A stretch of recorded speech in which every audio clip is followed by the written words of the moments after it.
नमस्कार दोस्तों, स्वागत है आप सभी का राहुल वर्स में।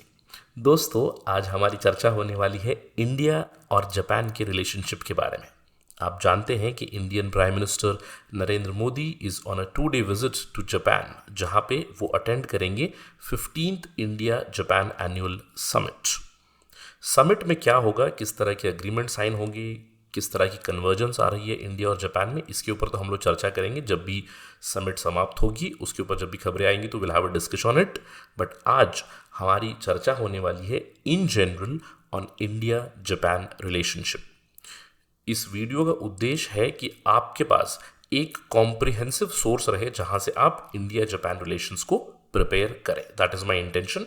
सो लेट्स बिगिन आवर डिस्कशन। जैसे कि मैंने आपको बताया कि Indian prime minister has met the Japanese counterpart Shigeru Ishiba. 15वीं समिट हो रही है, इंडिया जापान की एनुअल समिट हो रही है, जहां पे दोनों प्राइम मिनिस्टर्स की मीट होगी।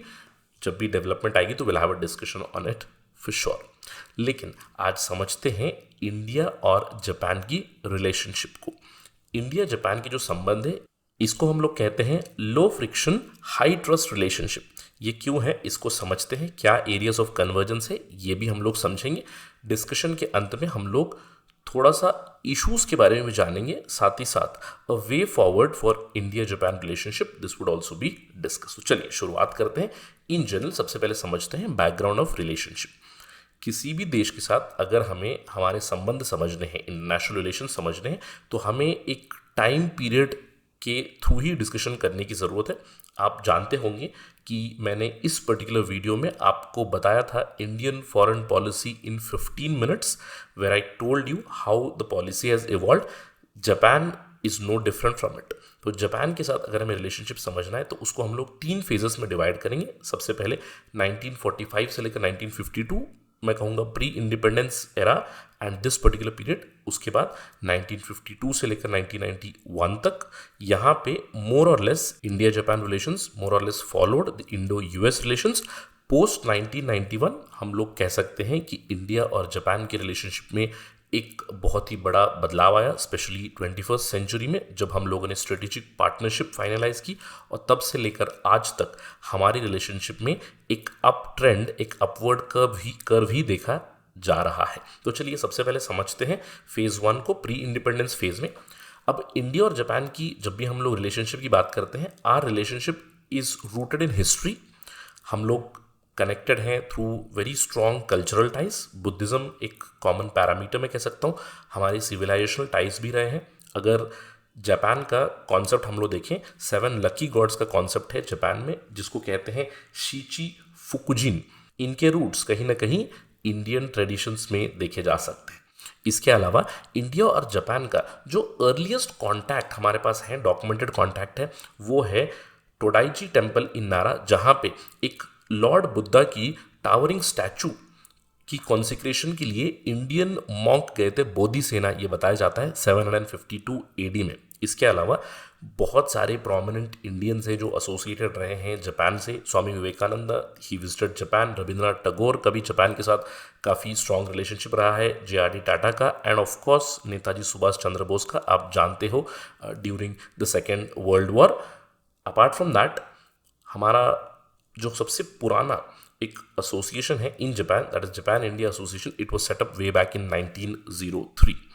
लेकिन जो रिलेशनशिप इवॉल्व होना शुरू हुई, मैं कहूँगा सेकेंड वर्ल्ड वॉर के बाद, इसीलिए एक छोटा सा फेज मैंने यहाँ पे डिस्कस करने का डिसीजन लिया हुआ है, फ्रॉम 1947 टू 1952।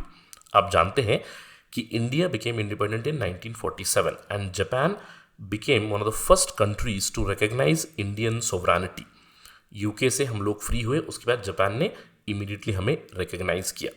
आप जानते हैं कि सेकेंड वर्ल्ड वॉर के बाद अलग अलग जगह पे ट्रायल्स चल रहे थे, जैसे कि जर्मनी में न्यूरेमबर्ग ट्रायल्स। जापान के साथ भी वॉर क्राइम्स के लिए कॉन्विक्ट करने के लिए जापानीज आर्मी ऑफिसर्स के ऊपर, जापानीज लोगों के ऊपर कुछ ट्रायल चला। That was the international military tribunal for the far east. इसको शॉर्ट में टोक्यो ट्रायल भी कहा जाता है। यहाँ पे अलग अलग जजेस थे, ऑल्दो वर्डिक्ट जापान के खिलाफ ही गया, लेकिन एक जो जज थे इंडिया के, राधा विनोद पाल, उन्होंने डिसेंटिंग वर्डिक्ट दिया था।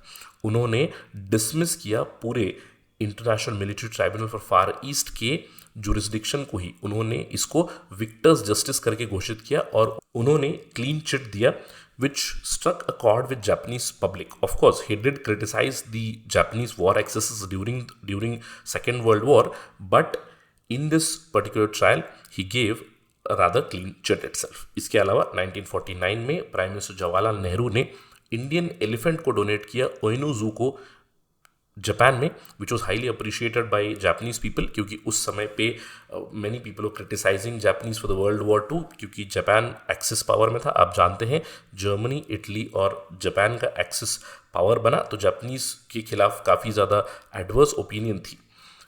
1951 में इंडिया ने मना किया अटेंडेंस से in the San Francisco peace conference, क्योंकि इंडिया का ये मानना था कि ये ऑल्दो नाम पीस कॉन्फ्रेंस का था, लेकिन यहाँ पे कहीं ना कहीं जापानीज सोवरेनिटी के ऊपर, जापानीज इंडिपेंडेंस के ऊपर लिमिटेशंस लगाई जा रही थी. तो इंडिया ने इसका विरोध करते हुए San Francisco peace conference join नहीं किया. इंडिया और जापान के बीच फॉर्मली रिलेशनशिप शुरू हुई 1952 में. इंडिया और जापान ने एक पीस ट्रीटी साइन की जिससे डिप्लोमेटिक रिलेशंस की शुरुआत हुई. अब 1952 से लेकर 1991 तक मैं कहूँगा इंडिया की diplomatic relations, trade relations, economic relations Japan के साथ धीरे धीरे बढ़ती हुई रही. इनफैक्ट जापान बहुत ही जल्दी वर्ल्ड वॉर के बाद रिकंस्ट्रक्शन में लग गया और नॉट जस्ट इंडिया, मैं कहूँगा पूरे विश्व में जापान की सराहना हुई कि जिस तरह से सेकेंड वर्ल्ड वॉर के बाद इन्होंने रिकंस्ट्रक्शन किया, एक डेवलप्ड इकोनॉमी वापस बने. It was very quick. और 1958 से जापान ने इंडिया को येन लोन देना शुरू कर दिया under the ODA and India highly appreciated this. Although relationship धीरे धीरे सुधर रही थी, बट मैं कहूँगा मोटा मोटी 1952 से 1991 तक इंडिया और जापान के रिलेशनशिप लार्जली कंस्ट्रेंड थे. मैं नहीं कहूँगा कि रेस्ट्रिक्टेड थे, लेकिन कंस्ट्रेंड थे because of the policy of United States of America. आप जानते हैं कि सेकेंड वर्ल्ड वॉर के बाद 1991 तक पूरा विश्व दो गुटों में बटा हुआ था. कोल्ड वॉर चल रहा था, US लेड ग्रुप था, USSR लेड ग्रुप था. Because of this cold war Japan was of course an ally of United States of America, जिसकी वजह से हमारे संबंध काफ़ी कंस्ट्रेन थे. क्यों? क्योंकि इंडिया ने किसी भी ब्लॉक को ज्वाइन नहीं किया था. India followed a policy of non alignment. अब इसकी वजह से रिलेशनशिप बहुत हद तक नहीं बढ़ पाए, लेकिन कहीं ना कहीं 21st सेंचुरी में एक बदलाव ज़रूर देखा गया. तो पोस्ट 1991 एरा में, क्योंकि इंडिया ने अपनी इकोनॉमी को ओपन अप किया था because of the liberalisation, privatisation, globalisation, reforms, Japan was also looking for markets for investments. तो अब यहाँ पे कन्वर्जेंस आना ही था. लेकिन 1998 में जब इंडिया ने सेकेंड न्यूक्लियर टेस्ट किया, पोखरान 2 जब हुआ, तो उसके बाद पूरे विश्व में, स्पेशली जो वेस्टर्न ब्लॉक था, उन्होंने इंडिया के ऊपर प्रतिबंध लगाए थे. जापान ने भी इंडिया के ऊपर सैंक्शंस लगाए. लेकिन 21st सेंचुरी में धीरे धीरे चीज़ें सुधरने लगी. सन 2000 में इंडिया और जापान ने अपनी पार्टनरशिप को एलिवेट किया टू अ ग्लोबल पार्टनरशिप, और तब से लेकर आज तक हम लोगों ने पीछे नहीं देखा है. 2000 में ग्लोबल पार्टनरशिप हुआ, 2006 में strategic and global partnership announce हुई इंडिया और जापान के बीच, और उसी साल से हमारे एनुअल समिट्स चल रहे हैं. अब आप जानते हैं कि prime minister Modi has gone for 15th annual summit, although बीच में कुछ सालों में, specially during the covid years, the summits did not take place, but 15th annual summit के लिए prime minister Modi is already there in Tokyo. 2014 में India और Japan की रिलेशनशिप को और भी एलिवेट किया गया.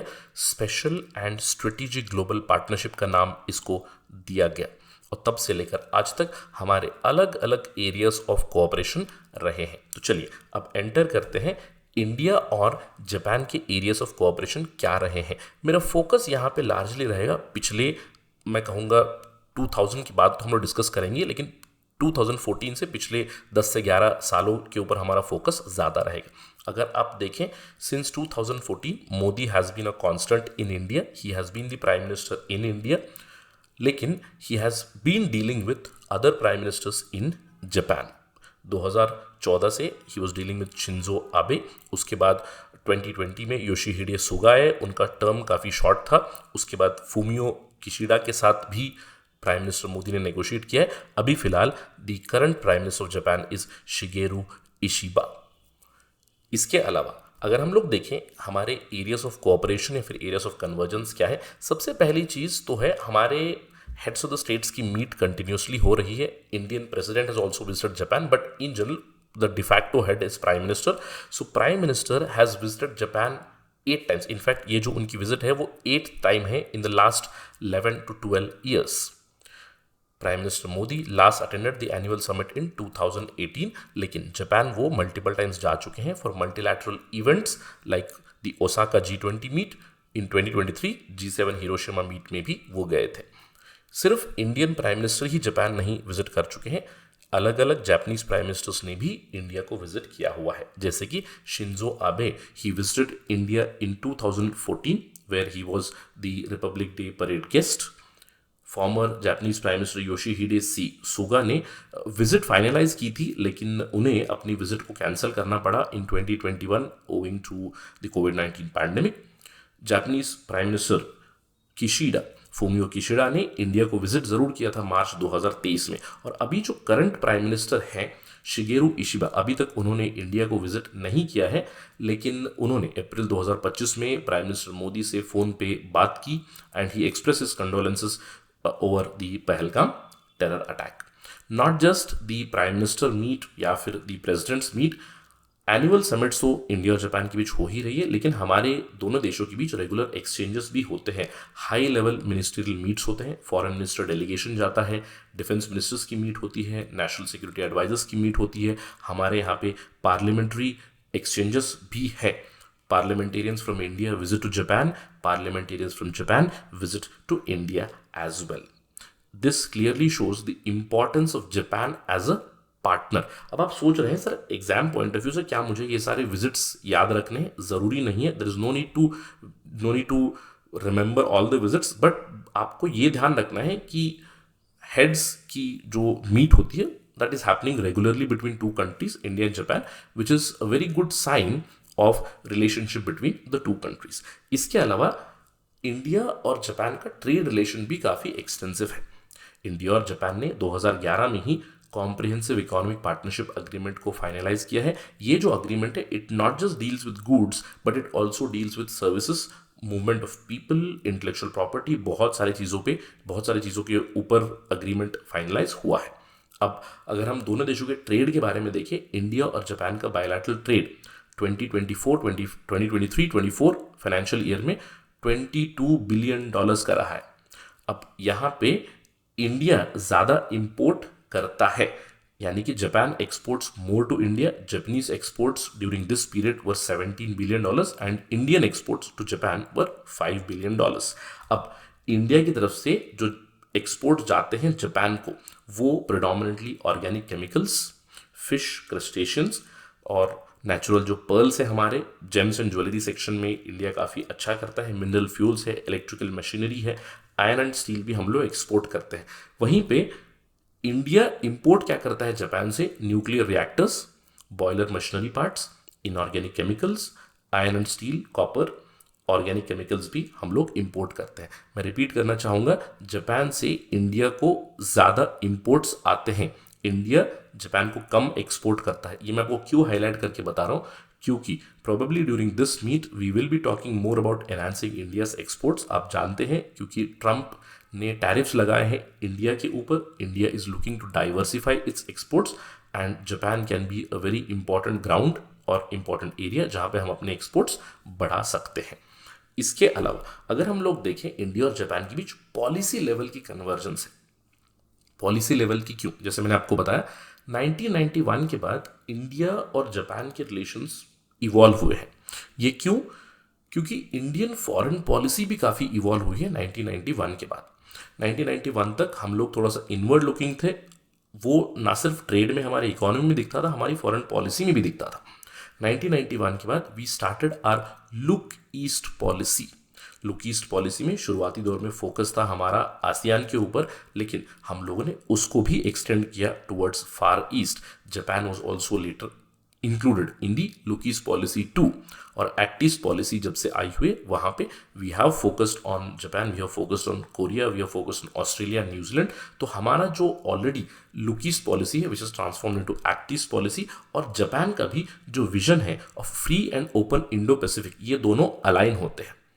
इंटरेस्टिंगली जापानीज जो विजन है free and open Indo Pacific का, इनफैक्ट जो इंडो पैसिफिक टर्म है, I think we owe it to the former Japanese prime minister Shinzo Abe, जिन्होंने 2007 में एक बहुत ही इंपॉर्टेंट स्पीच दिया था कॉन्फ्लुएंस ऑफ टू सीज के ऊपर, जहां पे उन्होंने FOIP free and open Indo Pacific के बारे में बात की थी, और ये दोनों पॉलिसीज अलाइन होते हैं। 2017 में इसी अलाइनमेंट को एक इंस्टीट्यूशनलाइज वे में भी डेवलप किया गया। India Japan act east forum बना दिसंबर 2017 में। इस फोरम के अंडर नॉर्थ ईस्ट को एक पिवट करके रखा गया है। This forum has identified economic modernisation of north eastern India. आप जानते हैं नॉर्थ ईस्टर्न पार्ट जो है हमारा, which is connected through a very narrow chicken neck, it's very important that we develop that area. और जो India Japan act east forum है वो इस एरिया के ऊपर फोकस करता है। कनेक्टिविटी डेवलपमेंटल प्रोजेक्ट्स यहाँ पे ऑलरेडी फंड कर चुके हैं, इंडस्ट्री लिंकेजेस को डेवलप किया जा रहा है, साथ ही साथ पीपल टू पीपल कॉन्टैक्ट के ऊपर भी फोकस है through India Japan act east forum.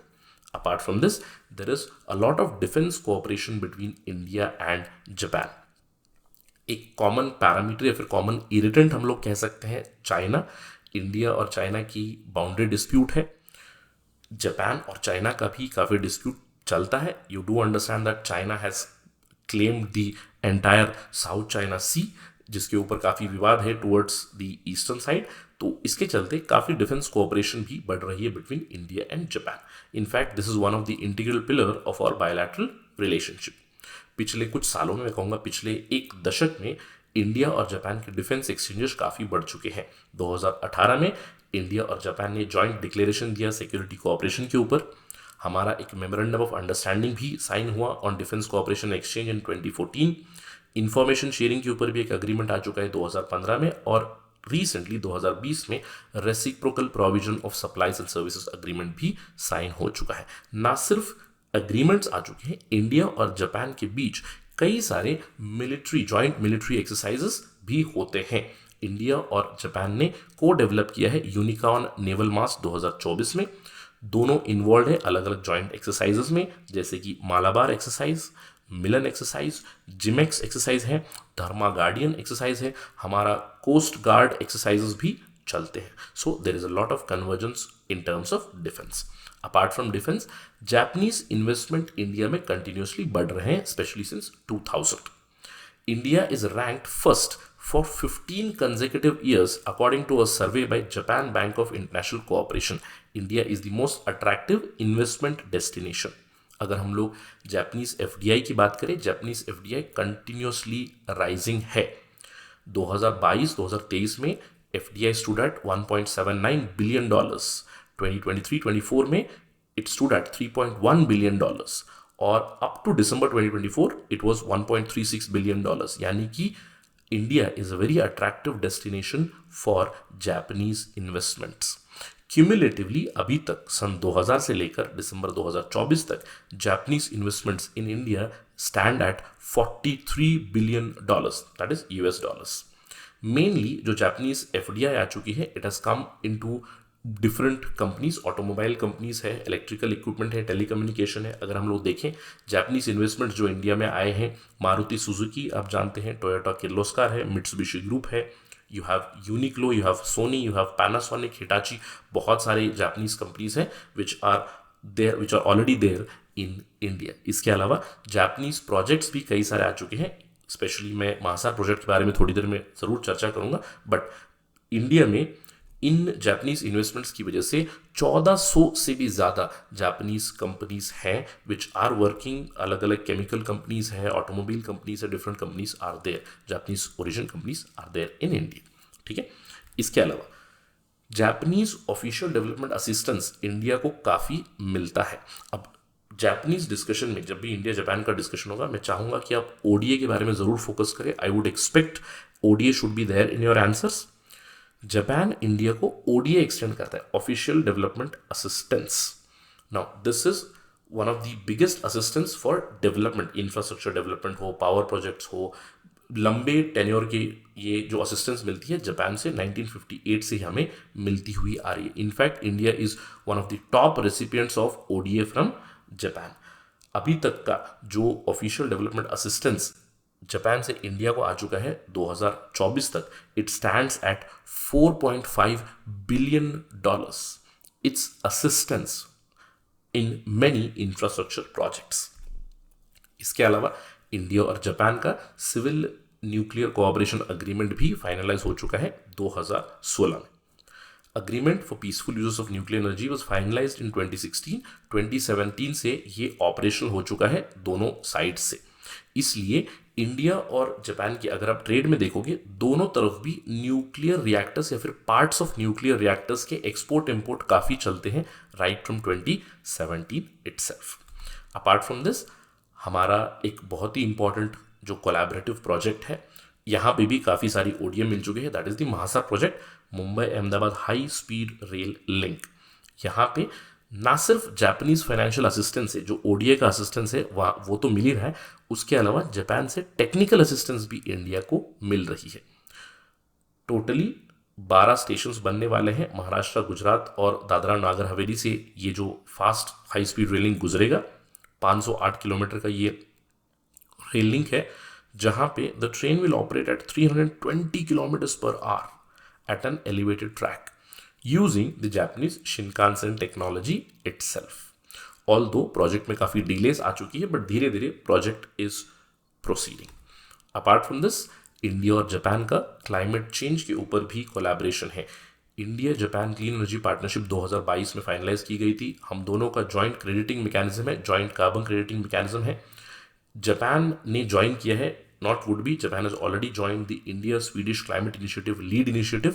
We also have a memorandum of cooperation on sustainable urban development in India. So climate change is a very important area of cooperation.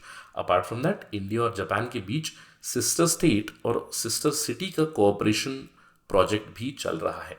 Totally 7 राज्य और 4 अलग अलग cities हैं जो Japan और India के बीच में partnership हो चुकी है to develop as sister states, sister cities. जैसे कि तमिलनाडु और इहाइम जो प्रीफेक्चर है जापान का, इन दोनों के बीच अंडरस्टैंडिंग है. अहमदाबाद सिटी और जो कोबे सिटी है जापान में, इन दोनों के बीच में सिस्टर सिटी डेवलपमेंट एग्रीमेंट बन चुका है.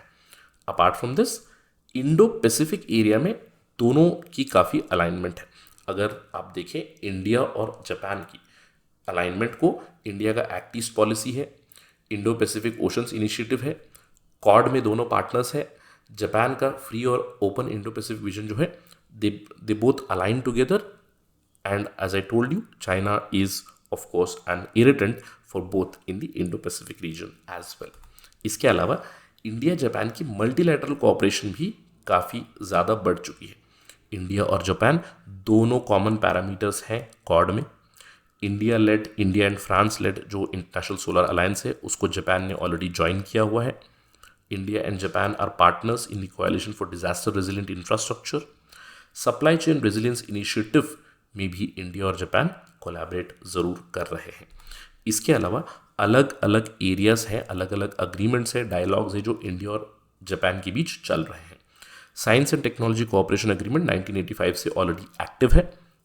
इंडिया और जापान का एनर्जी डायलॉग 2006 से कंटिन्यूसली चल रहा है. इंडिया जापान स्टील डायलॉग 2020 से शुरुआत हो चुकी है. टेक्सटाइल कोऑपरेशन एग्रीमेंट आ चुका है. हाल ही में इन रीसेंट टाइम्स 2021 में industrial competitiveness partnership agreement sign किया गया है. क्लीन एनर्जी पार्टनरशिप 2022 से एक्टिव है. हेल्थ केयर कोऑपरेशन एग्रीमेंट आ चुका है. सेमीकंडक्टर सप्लाई चेन पार्टनरशिप आया है 2023 से. इंडिया और जापान का स्पेस डायलॉग भी है. अभी तक 3 मीटिंग्स हो चुकी हैं. आप जानते हैं इंडिया और जापान का एक कॉमन मून के लिए मिशन जा रहा है, Lupex mission which has been finalised. तो इसरो और जाक्सा के बीच में भी काफ़ी इंपॉर्टेंट कोलैबोरेशन चलती है.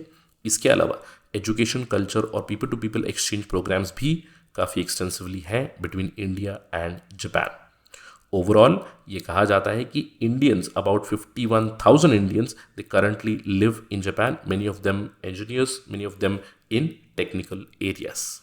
सो these are some of the areas of convergence. इसीलिए इंडिया और जापान की रिलेशनशिप को, जैसे मैंने बताया, it's a low friction high trust partnership, right. लेकिन इसके बावजूद इंडिया और जापान की रिलेशनशिप का जो पोटेंशियल है वो अनरियलाइज्ड है। हम लोग कहते हैं ना कि हाँ, दोनों के बीच संबंध काफ़ी अच्छे हैं, लेकिन संबंध और भी अच्छे हो सकते हैं। पार्टनरशिप को, रिलेशनशिप को और भी आगे बढ़ाया जा सकता है। कैसे? सर, इन दोनों देशों के बीच दिक्कतें क्या हैं? यस, ऑफ कोर्स, मैंने बताया लो फ्रिक्शन है, हाई ट्रस्ट रिलेशनशिप है, उसके बावजूद कुछ इश्यूज चलते हैं। सबसे बड़ा इशू तो ये है कि there is unrealise potential in terms of trade. देखिए, मैंने आपको बताया बायलैटरल ट्रेड काफ़ी है हम दोनों के बीच, $22 बिलियन का एनुअल बायलैटरल ट्रेड है, लेकिन ये फिर भी लो है। आप जानते हैं इंडिया यूएस के बीच the bilateral relationship is close to $90 billion and Japan is very low. तो जापान के लिए अगर आप देखोगे, Japan is India's top 17th trade partner, 17वें नंबर पे आता है इंडिया की लिस्ट में जापान, और जापान की लिस्ट में इंडिया 18th नंबर पे आता है। Although we have trade of $22 billion, but it is still low, और भी ट्रेड बढ़ाने की ज़रूरत है। और अभी जो विजिट हो रही है प्राइम मिनिस्टर मोदी की, we hope that we will have focus on more and more trade between India and Japan. इसके अलावा चाइना एक कॉमन पैरामीटर ज़रूर है, क्योंकि China is an irritant for India, China is an irritant for Japan as well, क्योंकि boundary dispute चलता है। China और जापान का भी बाउंड्री डिस्प्यूट चलता है, लेकिन किस तरह से दोनों हैंडल करते हैं चाइना को, कहीं ना कहीं डाइवर्जेंट अप्रोचेस आपको मिलते हैं।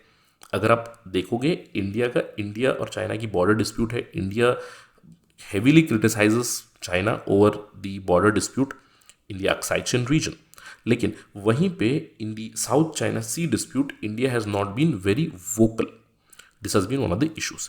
इसके अलावा FDI इंडिया में काफ़ी आता है जापान से, लेकिन यहाँ पे भी अगर हम लोग कंपेयर करें FDI of Japan in other countries to FDI in Japan with India, we still figure out in a very low number. क्यों? क्योंकि इंडिया में रेड टेपिज्म का इशू जापानीज बिजनेसेस ने हाईलाइट किया हुआ है। Corruption, red tapism, these are the issues which still go on. इसके अलावा 2019 में जापान ने एक ओसाका ट्रैक सजेस्ट किया था, specially for enhancing digital trade between the partners, but India backtracked over that. India is divergent, India ने Osaka track को join नहीं किया है, क्योंकि डिजिटल ट्रेड में कई सारे इश्यूज हैं। आप जानते हैं कि डेटा लोकलाइजेशन के नॉर्म्स हैं, क्रॉस बॉर्डर डेटा फ्लो के इश्यूज हैं, तो India has not join the Osaka track in 2019। इसके अलावा अनड्यू डिले होती है इंफ्रास्ट्रक्चर प्रोजेक्ट्स में between India and Japan, classic example being महासार। Other infrastructure projects have also been delayed. इसके अलावा there is a lack of understanding between India and Japan. अब इसको मैं एक बहुत ही कॉमन थीम बता सकता हूँ, इंडिया की जो भी रिलेशनशिप है with other countries which have different language, different culture, और ये बहुत ही कॉमन चीज़ है।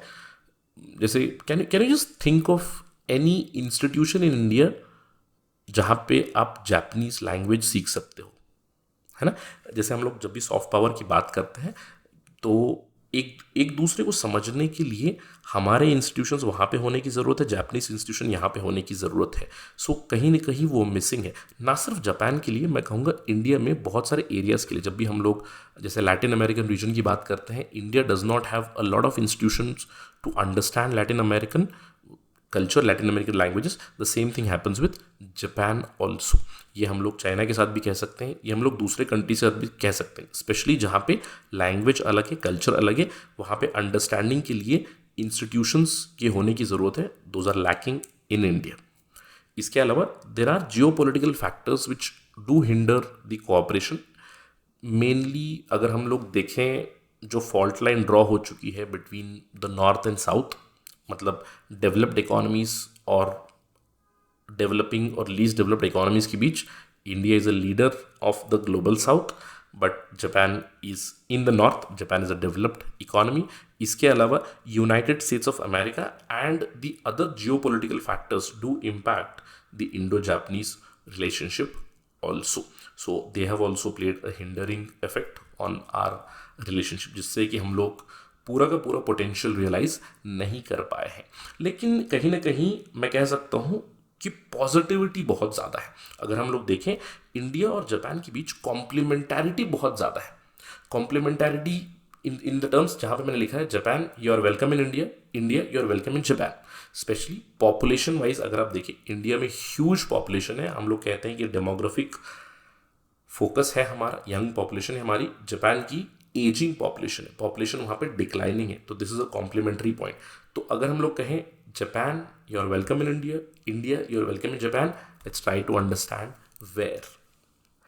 देखिए, Japan is welcome in India for skill development because we want to skill India.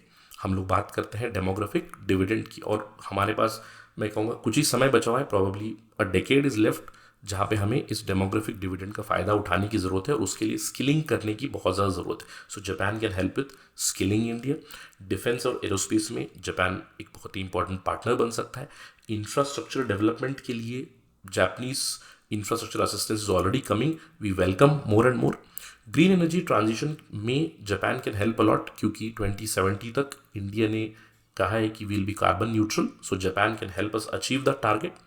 Manufacturing में भी, स्पेशली बैटरी टेक्नोलॉजी में, इलेक्ट्रिक व्हीकल टेक्नोलॉजी में Japan has expertise, Japan can help us and we can in turn send Indian made EVs into Japan, right. इसके अलावा semiconductor technology में Japan is always welcome in terms of investment, in terms of technical assistance. आप जानते हैं कि India में अलग अलग सेमीकंडक्टर फाउंड्रीज डेवलप हो रही हैं, 6 यूनिट्स आर ऑलरेडी फाइनलाइज्ड, और प्रॉब्ली इस साल के अंत तक इंडिया में चिप्स हम लोग डेवलप कर सकते हैं। So Japan is always welcome. Apart from that, in general research and development में the Japanese are ahead in comparison to India. AI research हो, दूसरी रिसर्च हो, so Japanese research, Japanese funding is very much welcome in India. But when it comes to India in Japan, right, specially मैं कहूँगा Indian in Japan, लोग, India के लोग are very much needed in Japan. Of course Indian people for a short intermediate stay would be welcome. आप जानते हैं कि Japanese are always very, they do not open up their borders to people, इसीलिए वहाँ पे migration काफ़ी कम होता है। बट कहीं ना कहीं जिस तरह से वहाँ पे पॉपुलेशन डिक्लाइन हो रही है, सो इंडियन वर्कफोर्स की वहाँ पे ज़रूरत पड़ेगी। So we might go for some sort of a mobility agreement in future, जहाँ पे इंडियन इंजीनियर्स हो, इंडियन हेल्थ केयर प्रोफेशनल्स हो, डॉक्टर्स हो, नर्सेस हो, जहाँ पे जापान में काफ़ी ज़रूरत पड़ेगी। सो इंटरमीडिएट स्टे अग्रीमेंट शायद हम लोग सोच सकते हैं। इसके अलावा Indian information and communications technology और इंडियन फार्मा काफ़ी रोबस्ट है, they can spread out and venture out in Japan. Japanese tourism के लिए भी, क्योंकि Indian population is huge, so Japan can be a very attractive destination, right. There is Mount Fuji, there are beautiful places in Japan where tourism can be promoted and Indians can visit. Apart from that, logistics में भी, logistics में especially जिस तरह से Japan develop करना चाहता है Indo Pacific को, जो क्वालिटी पार्टनरशिप इनिशिएटिव है, वहाँ पे India can be a partner and in terms of other logistical services also Indians can provide और Indians can fill that void where Japanese people can not provide it. इसके अलावा जो Japanese anime industry है, वहाँ पे भी कहीं ना कहीं India can play a bigger role. Indian content creators, Indian graphic designers, Indian VFX players can play a role in the Japanese anime industry as well. So there is a lot of complementarity that we can expect in the upcoming years. In areas के ऊपर अगर हम लोग focus करेंगे, so we can truly realize the potential between India and Japan. And let's hope that the Prime Minister's visit will help in enhancing these areas, और जो हमारा unrealise potential है उसको रियलाइज करे ज़रूर हो सके बिटवीन इंडिया एंड जापान। और अगर इसके ऊपर कोई भी डेवलपमेंट आएगी, जो भी एग्रीमेंट्स फाइनलाइज होंगे, उनके ऊपर हम लोग डिस्कशन ज़रूर करेंगे। बट मैं आशा करूँगा कि आपको एक आइडिया ज़रूर आ चुकी है अबाउट इंडिया जापान रिलेशनशिप। देखिए, केवल एरियाज ऑफ कन्वर्जेंस पे फोकस नहीं करना है, दोनों देशों के बीच क्या एरियाज है जहाँ पे दिक्कत है और क्या एरियाज है जिनके ऊपर हम लोग फोकस कर सकते हैं, उसके ऊपर आपको प्रिपरेशन ज़रूर करनी चाहिए।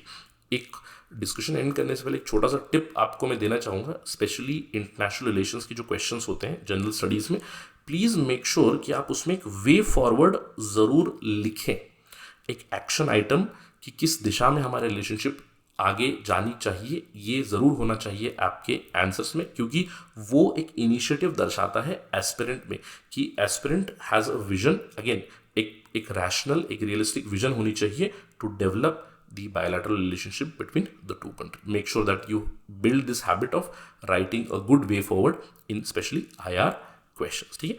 So with that note, let me conclude our discussion. Thank you very much for watching this. And अगर आप मुझे follow करना चाहते हैं, you can follow me on this ID @RahulSai222. Please subscribe to the channel Rahul Verse as well. I'll see you in the next video. Jai Hind.